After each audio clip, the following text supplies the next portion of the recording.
ಸ್ನೇಹಿತರೆ ನಮಸ್ಕಾರ. ನಾನು ನಿಮ್ಮ ಸಂಗಮೇಶ್ ಹುಗಾರ್ ಸಿಡಿಎನ್ ಯೂಟ್ಯೂಬ್ ಚಾನಲ್ಗೆ ಸ್ವಾಗತ. ಬಂಧುಗಳು, ಇದುವರೆಗೆ ಯಾರು ನಮ್ಮ ಯೂಟ್ಯೂಬ್ ಚಾನಲ್ ಅನ್ನ ಸಬ್ಸ್ಕ್ರೈಬ್ ಮಾಡಿಲ್ಲ, ಸಬ್ಸ್ಕ್ರೈಬ್ ಮಾಡಿ, ಶೇರ್ ಮಾಡಿ ಅಂತ ಹೇಳ್ತಾ ಬನ್ನಿ ಇವತ್ತು ಮತ್ತೊಂದು ವಿಷಯದೊಂದಿಗೆ ನಿಮ್ಮ ಮುಂದೆ ಬಂದಿದ್ದೇನೆ. ಮತ್ತೊಂದು ವಿಡಿಯೋವನ್ನ ಮಾಡೋಣ. ಇವತ್ತಿನ ನಮ್ಮ ವಿಡಿಯೋದ ಟಾಪಿಕ್ ಏನಪ್ಪಾ ಅಂತಂದ್ರೆ ಬೇಸಿಗೆಯ ಹೇಗೆ ನಾವು ಬೇಸಿಗೆಯನ್ನು ಕಂಟ್ರೋಲ್ ಮಾಡಬೇಕು ಮತ್ತು ಬೇಸಿಗೆಯಲ್ಲಿ ಯಾವ ತರ ಒಂದು ಸಮಸ್ಯೆಗಳಿಗೆ ಪರಿಹಾರ ಕಂಡುಕೊಳ್ಬೇಕು ಅನ್ನೋದ್ರ ಬಗ್ಗೆ ಕುರಿತು ಒಂದು ವಿಚಾರವನ್ನ ನಿಮ್ ಜೊತೆ ಹಂಚಿಕೊಳ್ತಾ ಒಂದಿಷ್ಟು ವಿಷಯಗಳನ್ನ ನಿಮ್ ಜೊತೆಗೆ ಅಂದ್ರೆ ಮುಖ್ಯವಾಗಿ ನಮ್ಗೆ ಈಗ ಮಾರ್ಚ್, ಏಪ್ರಿಲ್, ಮೇ, ಜೂನ್ ತಿಂಗಳವರೆಗೆ ಸಾಕಷ್ಟು ಬೇಸಿಗೆ ಇರುವುದರಿಂದ ಆ ಬೇಸಿಗೆ ಬಗ್ಗೆ ಕುರಿತು ಮಾತಾಡೋಣ. ಬೇಸಿಗೆಯಲ್ಲಿ ಆರೋಗ್ಯ ಕಾಪಾಡಿಕೊಳ್ಳಲು ಮುನ್ನೆಚ್ಚರಿಕೆ ಕ್ರಮಗಳ ಬಗ್ಗೆ ಕುರಿತು ಮಾತಾಡೋಣ. ಬನ್ನಿ ಮತ್ತೆ ವಿಡಿಯೋನ ಆರಂಭಿಸೋಣ.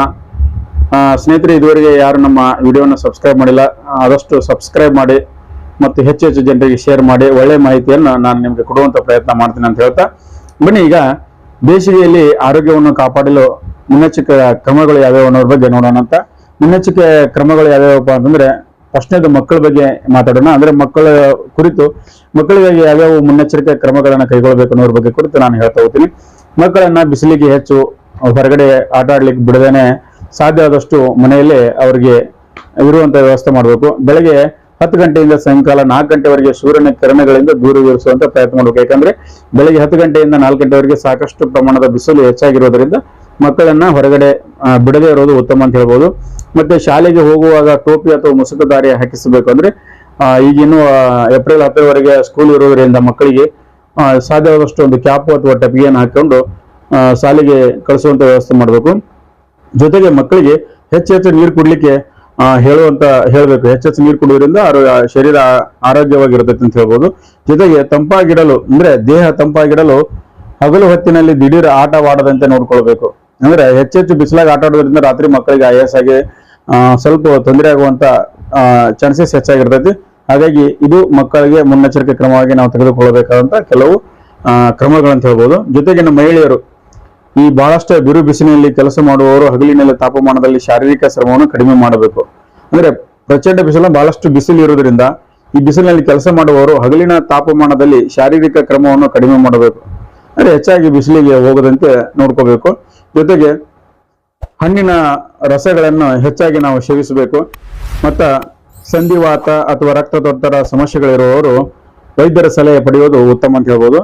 ಇನ್ನು ವೃದ್ಧರಿಗಾಗಿ ಅಂದ್ರೆ ಈ ಏನಪ್ಪಾ ಅಂತಂದ್ರೆ ಬೇಸಿಗೆಯಲ್ಲಿ ವೃದ್ಧರಿಗೆ ಬಹಳಷ್ಟು ಸಮಸ್ಯೆಗಳಾಗುವಂತ ಒಂದು ಚಾನ್ಸಸ್ ಇರುತ್ತೆ. ಅವರು ಕೂಡ ಹೆಚ್ಚಾಗಿ ಮುನ್ನೆಚ್ಚರಿಕೆ ಕ್ರಮ ಏನ್ ತಗೋಬೇಕಪ್ಪ ಅಂದ್ರೆ ಸೂರ್ಯನ ಕಿರಣಗಳಿಂದ ಅಂದ್ರೆ ಬಿಸಿಲಿನಿಂದ ಹೆಚ್ಚಾಗಿ ದೂರ ಉಳಿಬೇಕು. ಸರಿಯಾದಂತ ಒಂದು ಹೈಡ್ರೋಜನ್ ಅಂದ್ರೆ ಕಾಪಾಡಲು ದಿನಕ್ಕೆ ಕನಿಷ್ಠ 8 ರಿಂದ 10 ಗ್ಲಾಸ್ ನೀರು ಕುಡಿಬೇಕು. ಅಂದ್ರೆ ನೀರು ಹೆಚ್ಚು ಕುಡಿದಷ್ಟು ಅವರ ಆರೋಗ್ಯ ಚೆನ್ನಾಗಿರ್ತದೆ ಅಂತ ಹೇಳ್ಬೋದು. ಮತ್ತು ಸಕ್ಕರೆ ಅಥವಾ ರಕ್ತದೊತ್ತಡ ಸಮಸ್ಯೆ ಇದ್ದವರು ಹಗಲು ಹೊತ್ತಿನಲ್ಲಿ ಹೆಚ್ಚಿನ ಪ್ರೋಟೀನ್ ಆಹಾರವನ್ನು ಸೇವಿಸಬೇಕು. ಅಂದ್ರೆ ಹಣ್ಣಿನ ಆಹಾರಗಳನ್ನು ಸೇವಿಸಬೇಕು. ಇನ್ನು ಯಾವ್ಯಾವ ಪಾನೀಯಗಳನ್ನು ಕುಡಿಬೇಕು ಅನ್ನೋದ್ರ ಬಗ್ಗೆ ಅಂದ್ರೆ ಬೇಸಿಗೆಯಲ್ಲಿ ಹೆಚ್ಚಾಗಿರೋದ್ರಿಂದ ಸಾಕಷ್ಟು ಜನ ಏನ್ ಮಾಡ್ತಾ ಇದಾರೆ ಅಂದ್ರೆ ತಂಪಾದ ಪಾನೀಯಗಳ ಬಗ್ಗೆ ಅಂದ್ರೆ ತಂಪಾದ ಈ ಏನೋ ಅಂದ್ರೆ ಐಸ್ ಕ್ರೀಮ್ ಆಗಲಿ ಅಥವಾ ಜ್ಯೂಸ್ ಆಗಲಿ ಇವುಗಳ ಮೊರೆ ಹೋಗೋದು ಜಾಸ್ತಿ. ಹಾಗಾಗಿ ಯಾವ ಪಾನೀಯಗಳನ್ನು ಸೇವಿಸಬೇಕು ಅನ್ನೋದ್ರ ಬಗ್ಗೆ ಸ್ವಲ್ಪ ಮಾಹಿತಿಯನ್ನು ನೀಡ್ತಾ ಹೋಗ್ತೀನಿ. ಹೆಚ್ಚಾಗಿ ತೆಂಗಿನ ನೀರು ಕುಡಿಬೇಕು ಮತ್ತು ಲಿಂಬೆ ಹಣ್ಣಿನ ನೀರು ಕುಡಿಬೇಕು. ಲಿಂಬೆಯನ್ನು ನೀರು ಮಿಕ್ಸ್ ಮಾಡಿ ಕುಡಿಯೋದ್ರಿಂದ ದೇಹ ತಂಪಾಗಿರ್ತೈತಿ. ಅಥವಾ ಸೊಪ್ಪಿನ ಅಂದ್ರೆ ತರಕಾರಿಯನ್ನ ಕಷಾಯ ಮಾಡಿ ಕುಡಿಯೋದ್ರಿಂದ ಬಹಳಷ್ಟು ಹೆಲ್ತಿಗೆ ಅನುಕೂಲವಾಗುತ್ತೆ. ಮತ್ತೆ ನೀರಿನ ಅಂಶ ಹೆಚ್ಚಿರುವ ಹಣ್ಣಿನ ರಸಗಳನ್ನ ಕಲ್ಲಂಗಡಿ, ದ್ರಾಕ್ಷಿ ಮತ್ತು ಮೋಸಂಬಿ ಇವುಗಳನ್ನ ಹೆಚ್ಚಾಗಿ ನಾವು ಸೇವಿಸಬೇಕು. ಜೊತೆಗೆ ಮಜ್ಜಿಗೆಯನ್ನು ಕೂಡ ಕುಡಿಬೇಕು. ಜೊತೆಗೆ ಪುದೀನ ಹಾಗೂ ಎಳೆನೀರು ಮಿಶ್ರಿತ ಎರಡು ಮಿಕ್ಸ್ ಮಾಡಿ ಜ್ಯೂಸ್ ಮಾಡ್ಕೊಂಡು ಕುಡಿದ್ರು ಕೂಡ ಆರೋಗ್ಯಕ್ಕೆ ಒಳ್ಳೇದಂತ ಹೇಳ್ತಾರೆ.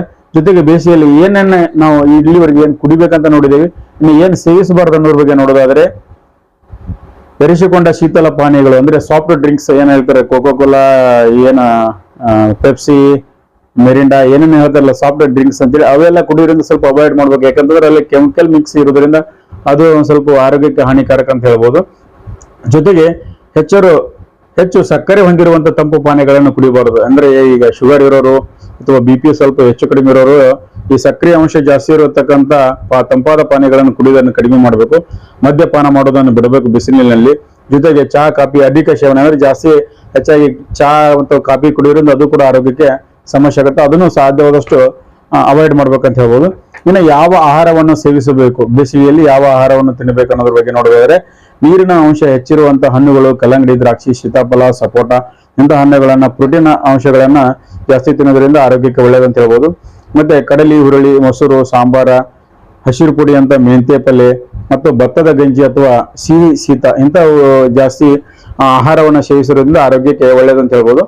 ಇನ್ನು ಯಾವ ಆಹಾರವನ್ನು ಸೇವಿಸಬಾರ್ದಪ್ಪ ಅಂತಂದ್ರೆ ಮಸಾಲೆ ಪದಾರ್ಥಗಳ ಗುಣ ಹೊಂದಿದಂತಹ ಆಹಾರಗಳು ಹಾಗೂ ಬಹಳಷ್ಟು ಉಪ್ಪು ಅಥವಾ ಕೆಮಿಕಲ್ ಹೊಂದಿದಂತಹ ಆಹಾರಗಳು, ಇವುಗಳನ್ನು ನಾವು ಸೇವಿಸಬಾರದು. ಜೊತೆಗೆ ಆಮ್ಲಜನಕ ಹೆಚ್ಚಿರುವಂತಹ ಆಹಾರಗಳು, ಡೀಪ್ ಫುಡ್, ಜಂಕ್ಸ್ ಫುಡ್ ಏನಿಗೆ ಹೇಳ್ತಲ್ಲ ಪಾನಿಪುರಿ, ಆಮೇಲೆ ಇವು ಗೋಬಿ ಮಂಚೂರಿ ಅಥವಾ ಬೇರೆ ಬೇರೆ ಫುಡ್ಗಳಿರ್ತಾವೆ ಅವನ್ನ ತಿನ್ನೋದ್ರಿಂದ ಸ್ವಲ್ಪ ಅವಾಯ್ಡ್ ಮಾಡ್ಬೇಕು. ಮುಖ್ಯವಾಗಿ ನಾವು ಬೇಸಿಗೆಯಲ್ಲಿ ಇದನ್ನ ಅವಾಯ್ಡ್ ಮಾಡ್ಬೇಕಾಗುತ್ತೆ. ಬೇಸಿಗೆಯಲ್ಲಿ ಆರೋಗ್ಯ ಕಾಪಾಡಿಕೊಳ್ಳಲು ಕೆಲವು ಹೆಚ್ಚುವರಿ ಸಲಹೆಗಳು ಏನಪ್ಪಾ ಅಂತಂದ್ರೆ, ಹಗಲು ಹೊತ್ತಿನಲ್ಲಿ ಗಡಸಾದ ಬಟ್ಟೆಗಳನ್ನು ತೊಡಬಹುದು ಅಥವಾ ಹಗರವಾದ ಹತ್ತಿಯ ಬಟ್ಟೆಗಳನ್ನು ಧರಿಸಬೇಕು.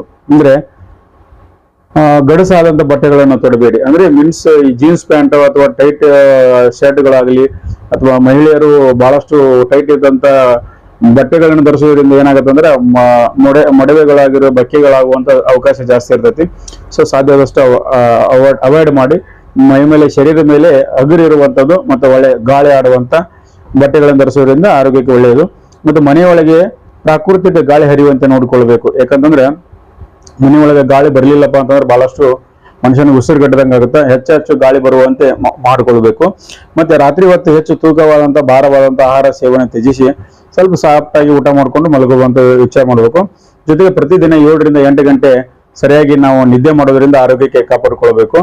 ಬೇಸಿಗೆಯಲ್ಲಿ ಇಷ್ಟು ಆರೋಗ್ಯ ಕಾಪಾಡಿಕೊಳ್ಳಲು ನೀರನ್ನು ಹೆಚ್ಚು ಕುಡಿಯೋದ್ರಿಂದ, ಸೂರ್ಯನ ತಾಪಮಾನದಿಂದ ದೂರ ಇರುವುದರಿಂದ, ಸರಿಯಾದ ಆಹಾರ ಸೇವನೆ ಮತ್ತು ಆರಾಮದಾಯಕ ಜೀವನ ಶೈಲಿ ಅನುಸರಿಸುವುದರಿಂದ ಮಕ್ಕಳ ಮತ್ತು ವೃದ್ಧರ ಆರೋಗ್ಯಕ್ಕೆ ವಿಶೇಷ ಮುನ್ನೆಚ್ಚರಿಕೆ ಕ್ರಮವನ್ನು ನಾವು ಕೈಗೊಳ್ಳಬೇಕಾಗುತ್ತೆ.